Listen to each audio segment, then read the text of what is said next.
நண்பர்களே, நீங்கள் பார்த்துட்ருக்கிற மூலிகை பூனைக்காளி அப்படின்ற மூலிகை. இந்த பூனைக்காளி மூலிகை நரம்பு சம்மந்தப்பட்ட நோய்களுக்கு அற்புதமான ஒரு மூலிகை மருந்து. அதனுடைய விதை பயன்படுத்தலாம்.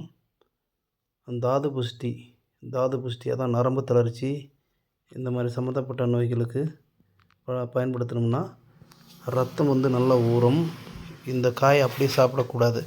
இந்த காயை எடுத்து பிட்டாவியில் அவிச்சு அதுக்கு பிறகு தான் மருந்தில் நம்ம ஜாயின் பண்ணணும்.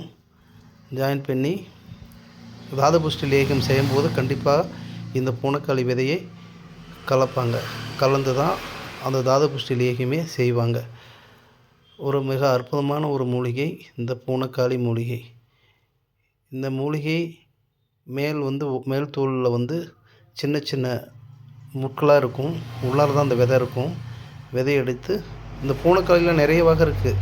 இதில் 2-3 பூனைக்காளி வகை இருக்குது. ஆனால் இந்த பூனைக்காளி காட்டில் இருக்க ரொம்ப நல்லது. அடுத்தது பார்த்திங்கன்னா இது பனிதாங்கி தான் நிறைய பேர் அழுகண்ணி அப்படின்னு சொல்கிறாங்க. ஆனால் அது அழுகண்ணி கிடையாது. இது பனிதாங்கி. மூக்குத்தி மாதிரி இருக்கும். அதாவது தோடு மாதிரி இருக்கும். தோடு மாதிரி இருக்கிறதுனால தான் இந்த பனிதாங்கி கோர்ட்டு முதல் கொண்டு எக்காரண காரியங்களும் பலிதமாகும். அழுகண்ணி அப்படின்ற மூலிகை இப்போ இதை பாருங்கள். இந்த அழுகண்ணி. இந்த அழுகண்ணி சின்ன சின்ன இலையாக இருக்குது பார்த்தீங்களா? அந்த இலையில் ஃபுல்லாகவே நீர் கோர்த்துட்ருக்கும். அதில் சொட்டு சொட்டுன்னு தண்ணி ஊற்றும். இதில் எறும்பை மொய்க்கும்.